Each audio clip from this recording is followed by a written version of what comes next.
Nag-late ako. Di ba kayo na-advise? Na-advise naman po, maaga na po talaga kami pumunta kasi kala po makakali po. Okay, kasi ano po bang attempt? Nakdo po, hindi po niya maano, parang ang liit Hindi ka lang po. makanganga? Liit lang po. naman, parang hindi pa. Pero dati nakakanganga Opo, siya malaki. opo. Kailan ba Tapos- nagsimula? Parang tulong-tuwa. Diyan nakakanga. Yan lang? Hirap po talaga siyang Naku, paano ka kakain? Ganun lang nga po eh. Tapos, Wala na pa na. tapos yung ganito po niya, masakit. May ganito niya. Ano bang ginawa mo? Nag-hiccup ka? Anong ginawa mo? Pag-isip ko na lang. Pag-isip mo lang, hindi ba siya... Sino katabi niya sa bahay? Sila po. Hindi ba siya nagtutugrind? No? Ginumaya niya yan, no? Hindi naman po. Baka siguro hindi niya siguro namalayan pag hiccup niya natutuwa. Pag-gising mo na lang yan, ha?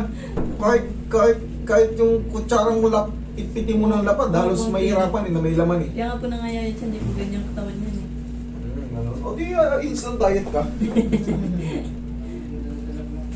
Tapos parang yung ganto po niya, pag gumanga nga po siya, parang may umaangat na buto sa ganto niya. Parang pera. Sige nga nga. Basta po, masakit po. Naging Ikaw? niya.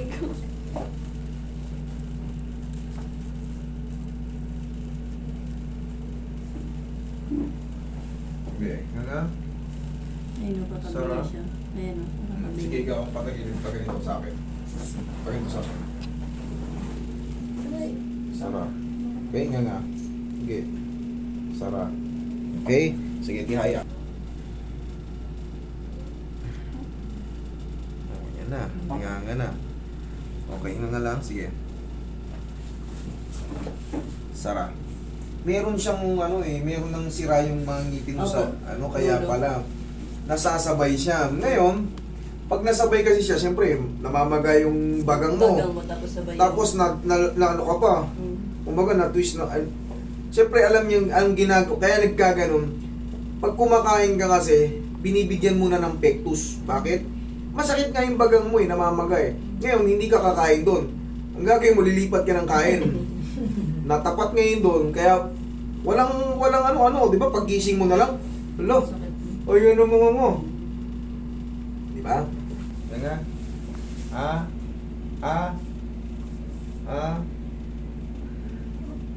Yan. Okay. Upo. Sige, nga ulit. Nga. Sige, laking nga. Nga. Dahan-dahan, Sara. Sige. Ngayon, ganito. Laruin mo muna ng ganito. Kasi may maga sa loob.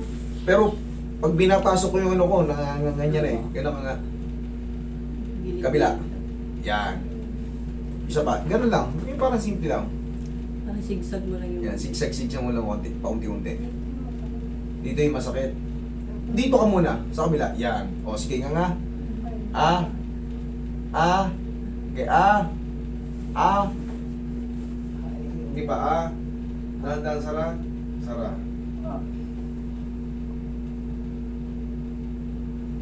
Sige nga ulit. Okay, Sara.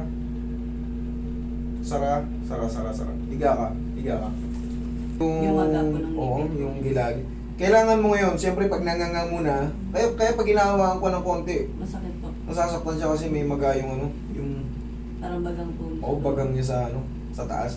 Ang gagawin natin, di ba nanganga muna, kailangan yung magpa-check up sa dentist para Yung ngipin niya. mabunot na kasi may sira. Mm. Kasi magpapatuloy ulit yan eh. Kunyari, nakanganga ka na. Ayos. Pagising mo naman maga, kasi namamaga nga, baka mahirapan ka na naman Tignan mo, nanganga ko. Sige nga. Pag tinutulungan ko, yan. Sige nga. Nanganga niya, Nanganga. Ang problema, dahil nga magang-maga, sumasabit dito.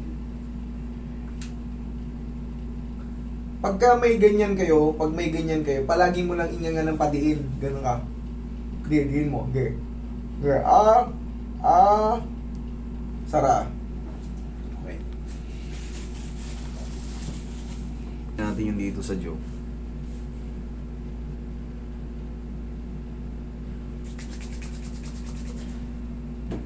Masakit din ba yung dito mo? Oh, maganga ito. Nasabay sa ano, kaya pala hindi siya ordinaryong lockjaw lang. Yun lang po ang problema kapag nagpa-dentist po siya, hindi rin makikita. Hindi, mapipilit na ni dentist yan. Hindi, Kasi kung pag sakali- pinasok ko yung kamay ko, nanganganga niya na eh, napipigilan lang kasi because of swelling. Pero pagka no, ang lockjaw kasi, ang lockjaw talaga, kahit anong pilit mo, Hindi pa talaga siya. oo, naka ano siya, pero na-adjust na siya eh.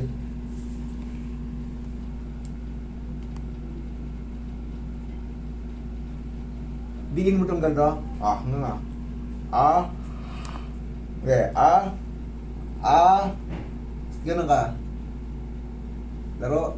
Ayan. Kabila. Kabila. Akala ko ba ganito yung masakit? Pag yung ano, di ba, pag gaganap, may buto dito na maano. Sige nga, ganun mo nga. Sara. O, sige. Nga nga. Ah. Nga nga. Okay. Naintindihan ko lang. Nga nga ulit. Nga nga. Nga nga. Nga nga. Nga nga. Dahan-dahan, Sara. Hmm.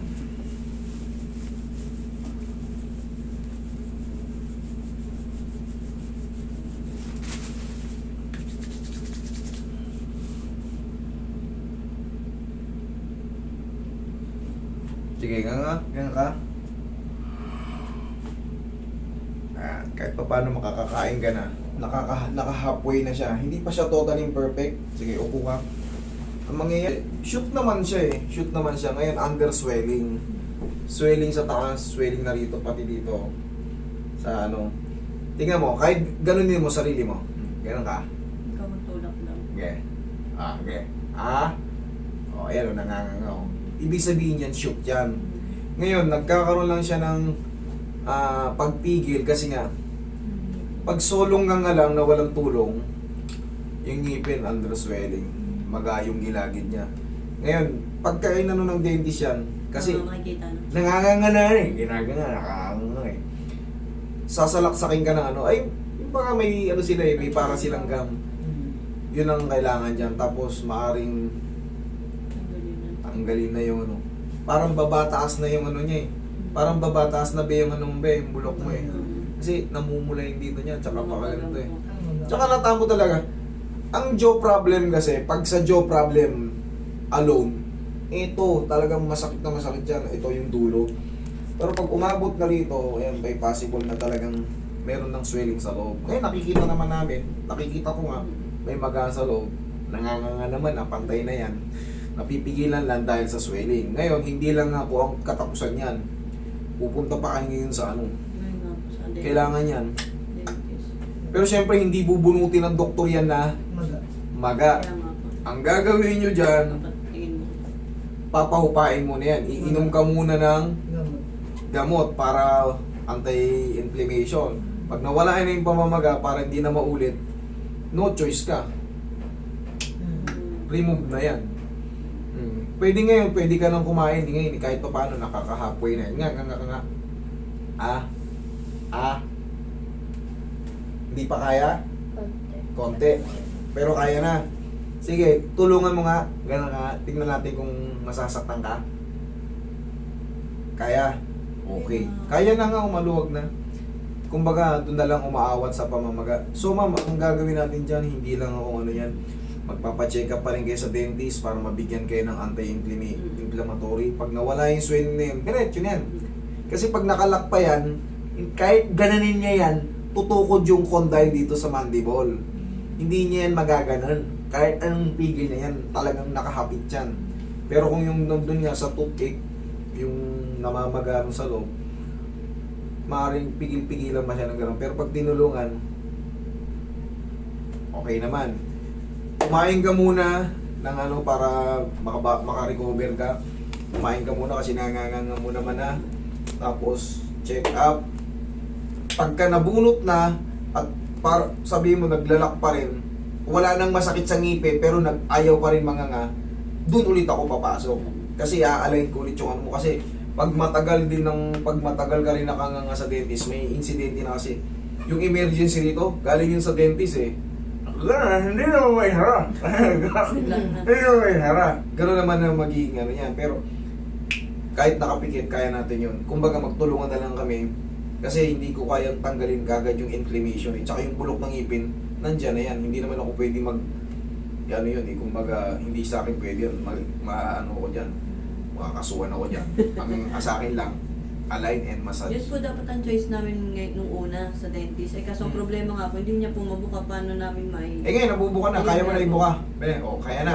O sige, for the meantime, yun na lang. Yung payo ko sa inyo, punta muna kayo sa dentist para mabigyan ng ng gamot. Tapos, mga 2 araw, Pwede. wala na yung niyan eh. Baka nga isang araw lang, wala na yung pamamaga niyan eh. Kasi konti lang, pero syempre, up and down eh. Oo nga. Up and down, kaya nahihirapan siya eh.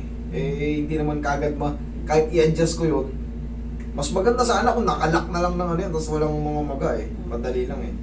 Kasi itutulak ko lang yan, ididiin ko lang yung condyle niya. Kagaya ng ginawa ko kanina, dinidiin ko lang yung condyle niya. Shoot na nga eh. Yung pamamaga na lang. So, yun na lang, update kayo rito eh. Kahit wala kayong bayaran, ang mahalaga, mag-combination kami, maayos siya. Kasi, mayroong magsalta ng Oo nga po. hindi din makakain. Okay? Sige. Thank you po.